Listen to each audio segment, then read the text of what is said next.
আসসালামু আলাইকুম সবাইকে স্বাগতম জানাই একটি ছোট্ট ভিডিওতে। আজকে আমরা বাংলা দ্বিতীয় পত্রের দেখাবো হলো অপপ্রয়োগ এবং শুদ্ধ প্রয়োগের বিষয় নিয়ে। তো বাংলা ভাষায় এরকম কিছু বাক্য আমরা হরহামেশা ব্যবহার করি আমাদের প্রতিদিনের জীবনে। যেই বাক্যগুলো আসলে আমরা মনে করি সঠিক, কিন্তু সেটা আসলে সঠিক না, সেটা ভুল।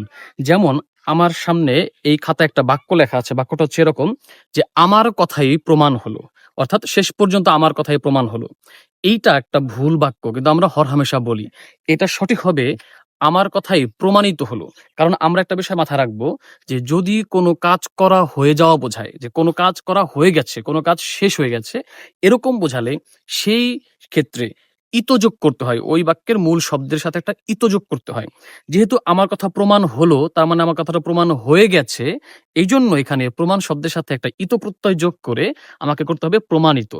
আশা করি এখন থেকে এই জাতীয় শব্দগুলোতে আর ভুল হবে না কারো। ধন্যবাদ।